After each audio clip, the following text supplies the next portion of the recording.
Hello and welcome to my channel. My name is Sarah and today we are looking at this cupboard. It is in an awful condition.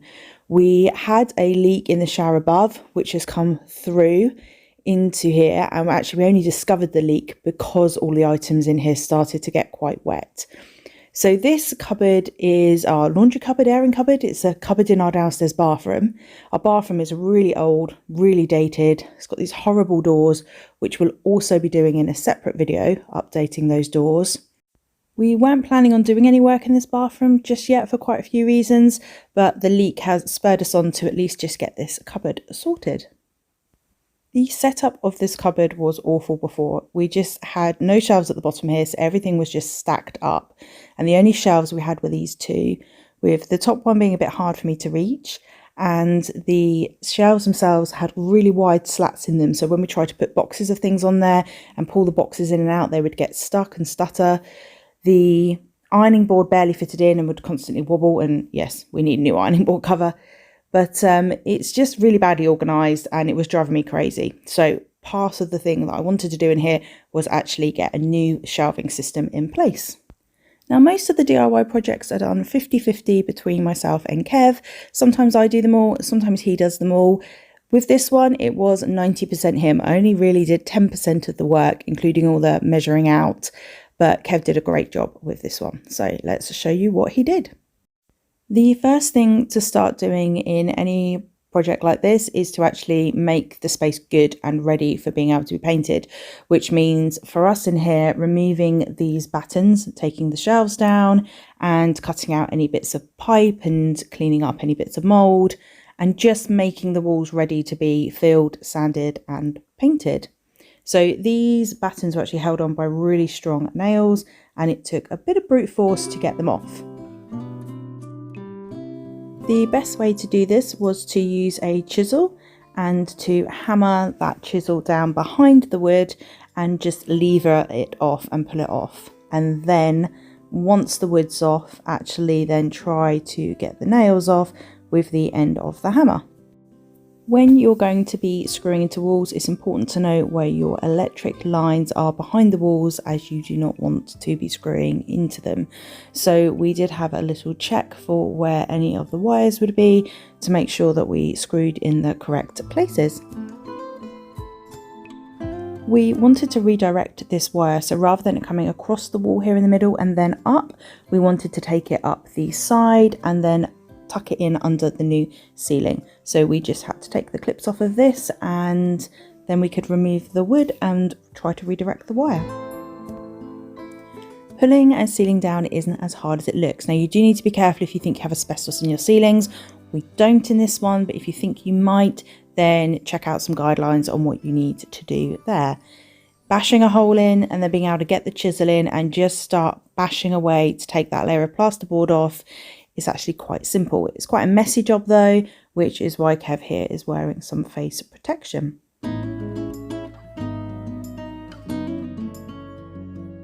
We've been living in this house nearly 3 years now, and it's actually a shallow bungalow, which means that it's a bungalow that's been converted and has 2 bedrooms and a bathroom upstairs and a loft space upstairs as well.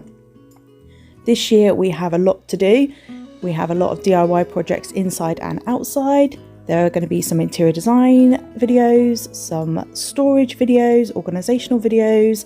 So there's lots of things that we're going to be covering this year between myself and Kev. And if that sounds something that's interesting to you, then please feel free to follow along.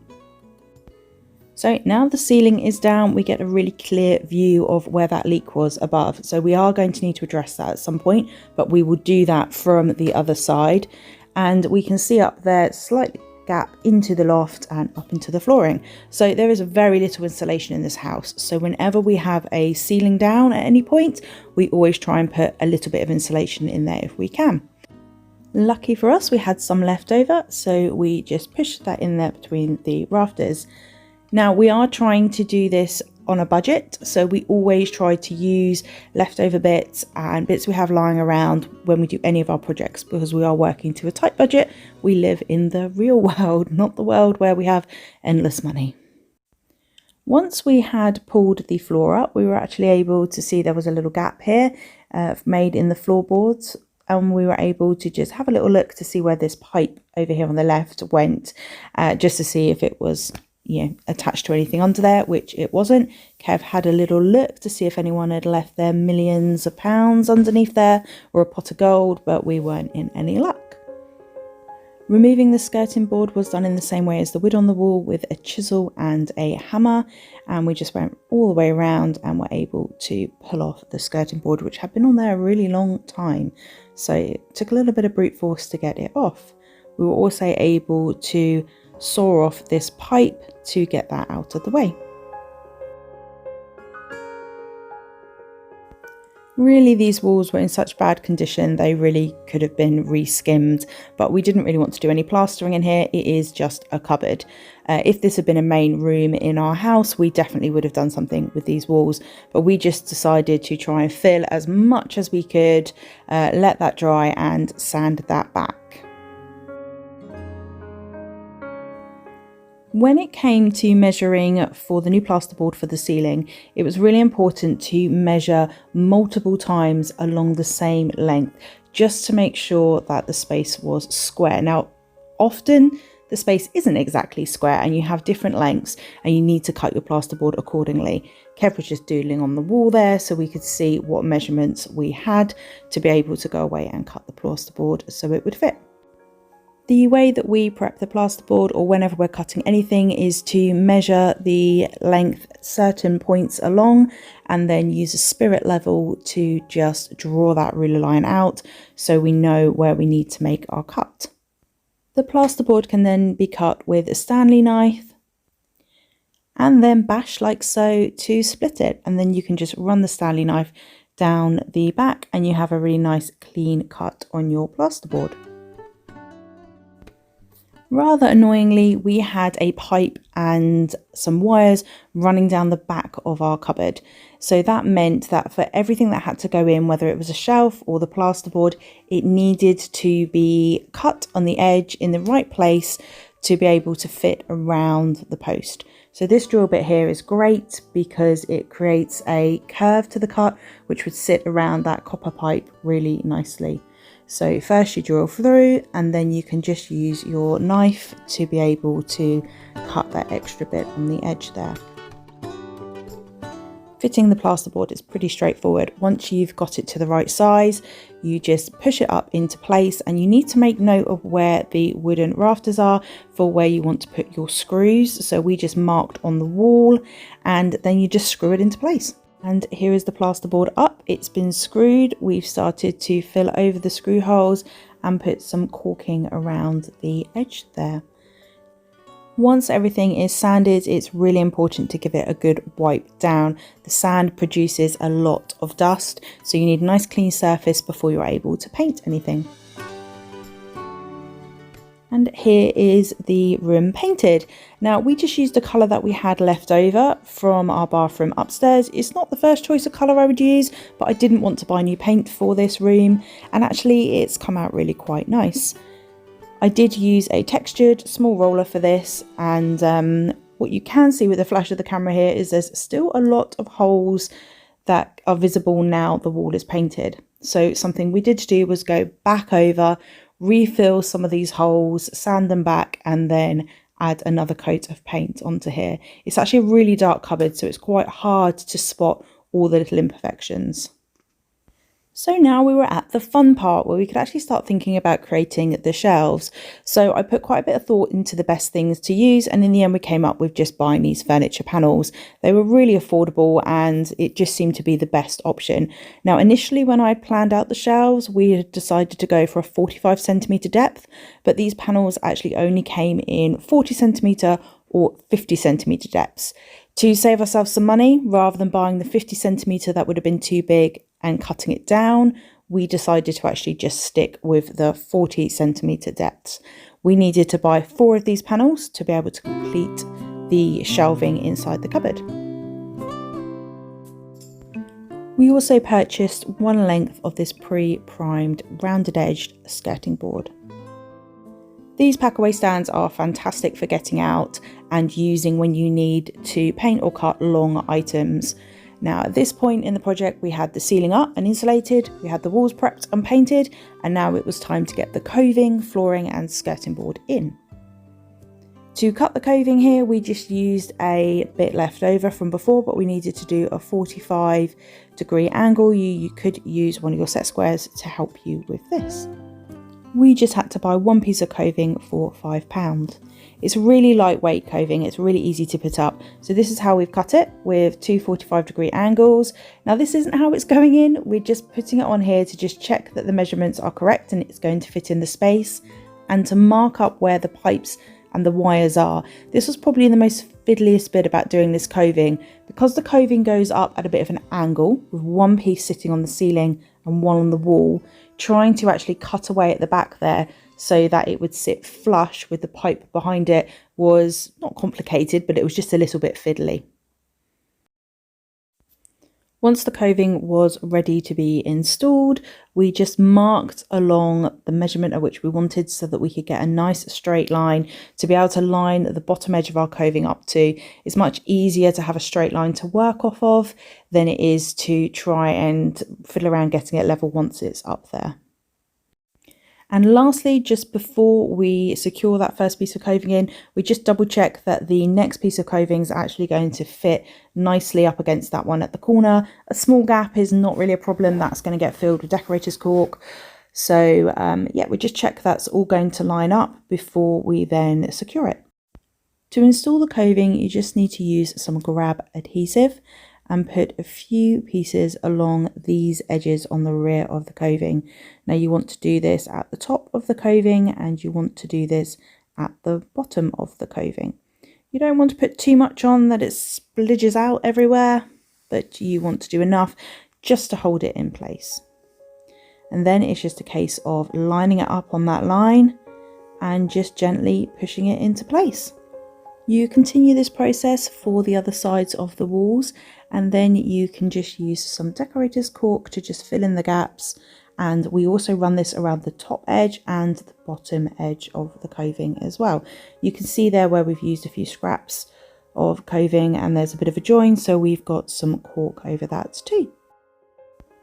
We always use this pure brilliant white matte wall and ceiling paint from Homebase, but you can use any paint you like just to give a light coat over the coving. We normally find one coat is sufficient. With the ceiling completed, it was time to turn our attention to the floor. Now we were lucky enough to be given these offcuts of laminate flooring from my mum's house, and we've been saving them because we didn't really know what to do with them, and this seemed like the perfect time to use them. It was quite an easy install. The most complicated bit was actually just trying to fit the boards in around the pipes and cut the boards in the right spaces. Normally underflooring you put underlay down. We didn't have any underlay and we're not going to be walking in this room, so it didn't matter to us. We just made sure we had a nice smooth base underneath with nothing in the way. And this is what the flooring looked like once it was in, and you can clearly see here how we've just had to cut around the pipework there. It's not the neatest cutting around the pipework, but it's a cupboard. We're not going to see in there. We're trying to do this project quite quickly while we've both got quite busy schedules at the moment. So we're not faffing with very intricate details like we would do if we would have this in our living room. Once your flooring's in, then you can put your skirting board on. Now we're using a set square here to try and mark this at a 45-degree angle to be able to fit into the corner of the room. We've just got a handsaw to be able to cut this, so we're having to mark it all by hand. Kev uses the set square as he begins sawing, just to make sure he's got that angle absolutely right, and then once he's got a guideline he can then continue sawing down.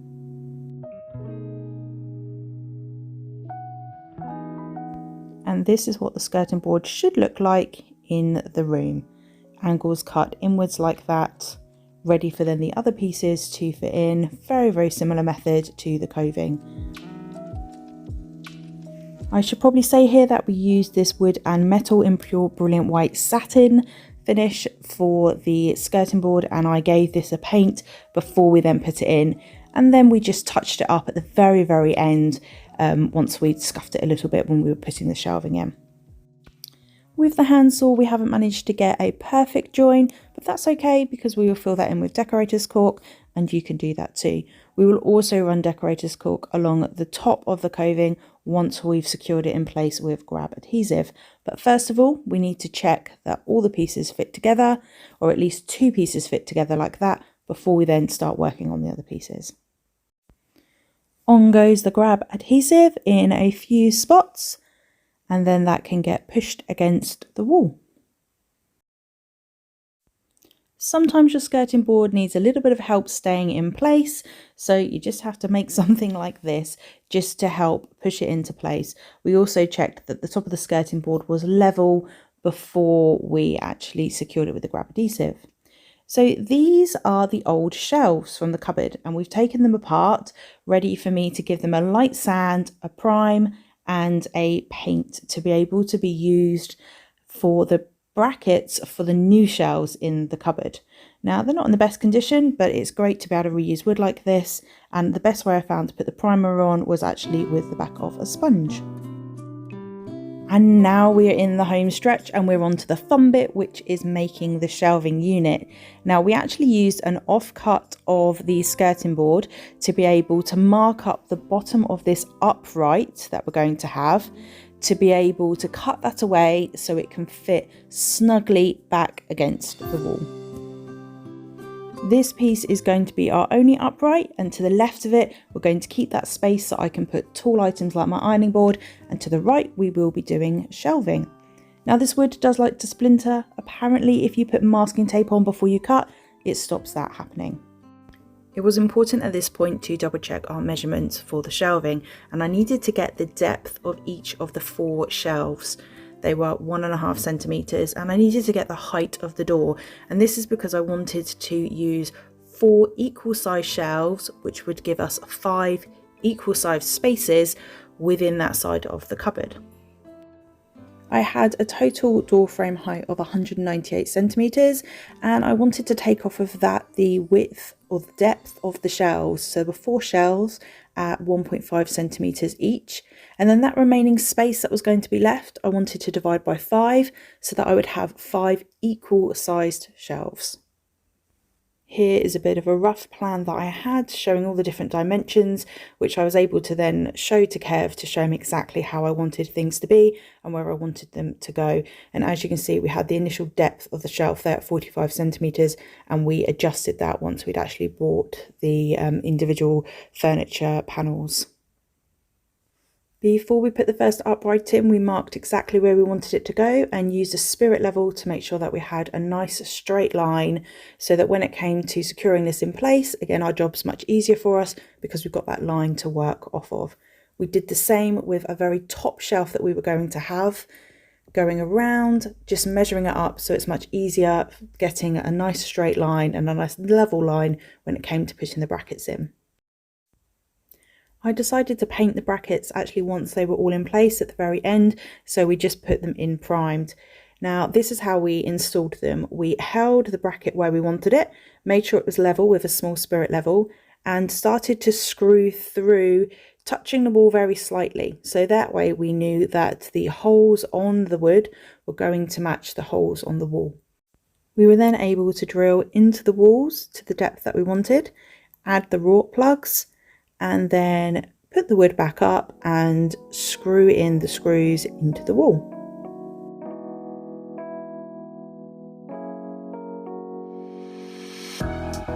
This was the best way we found to make sure we had nice level brackets so that it made installing the shelves into them much easier. This does create a lot of mess. Don't do what we did, actually maybe put some newspaper down or masking tape some newspaper to the walls there over the skirting board just to make it easier to tidy up. So this is what it was looking like with some of those brackets in, and then to secure our upright we actually screwed it from one side here into the bracket on the other side. We also used these elbow style brackets here to secure it to the wall a bit further down and also to secure it to the floor.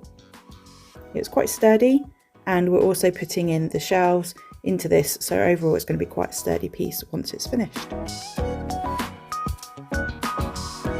Sawing the shelves was the next job, and then trying to install them. Likewise, the same as with the coving and the skirting board, we also had to make sure that we marked up where the pipes were and the wires were, and make sure that we cut around those so the shelf could fit flush back against the wall.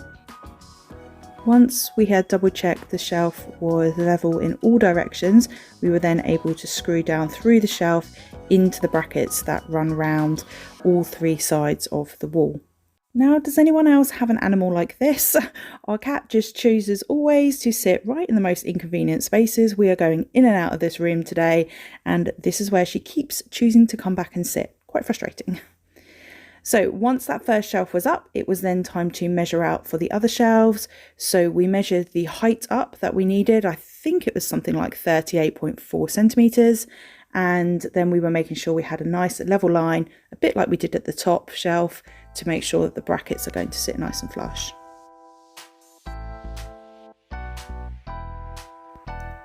Each shelf was secured using screws going down through the top of the shelf into the brackets.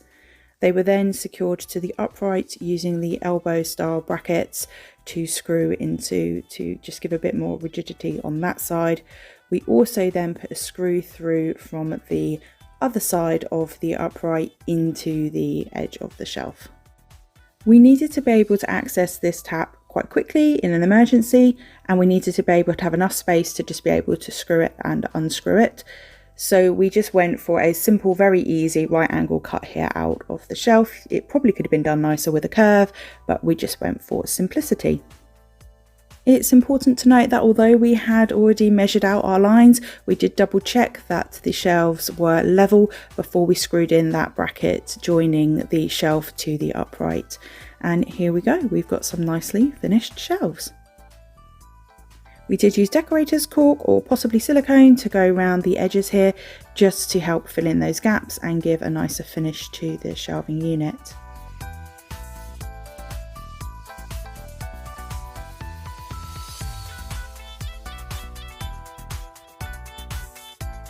At some point we will be redoing our bathroom floor, but for now we just bought this threshold kit for £5, which comes with its own screws and raw plugs if you need them, I presume for concrete floors, to just help finish off this threshold. This was really easy to install. It was probably one of the quickest things we've ever done. You just measure out the length that you want, including being able to tuck it under the door frame there, which also needs decorating, mark it up, cut it down, and then put the screws straight through, and the screws went in really easily.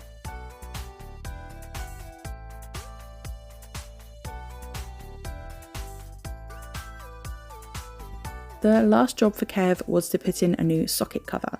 So the first thing we needed to do was unscrew the screws through the socket cover to the wall, and then you can just pull away the socket like so. And then what you do is you just need to unscrew the little screws that are in there. It's quite obvious, that are holding the wires in place. Once you've done that, the cover should just pop off and you'll be left with the wires hanging out. Here we have our red live wire, our black neutral wire, and our earth wire in the middle, which didn't have a cover, but luckily Kev had a green and yellow one to put on. It's important to say, turn your electricity off before you do this. You mustn't have your electricity on when you're doing anything to do with electrics.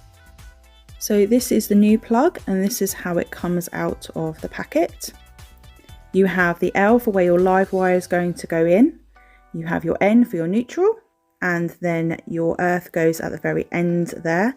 And then you tuck your wire in, and then you screw down from the top, the screws in, and that's it. That's how you wire the plug.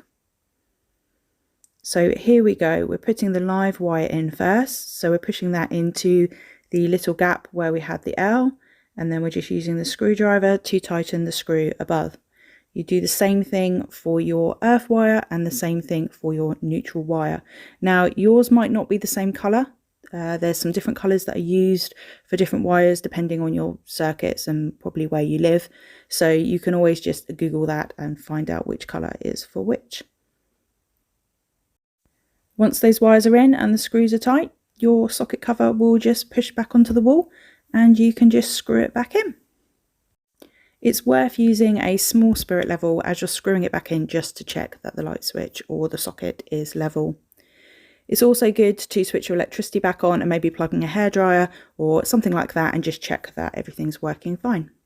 If it isn't, undo it, maybe one of the wires is loose. So here we go, here is our finished cupboard. It doesn't have the best finishes that we would normally do if this was a main living space, but for something that's been done very affordably and relatively quickly, I think this looks 10 times better than it looked before, and I'm really looking forward to practically being able to go away and store everything in here now. It's a very dark cupboard, so I'm probably going to get a light for it, and I've got a few other ideas of what we can put in here, but it's come together quite nicely.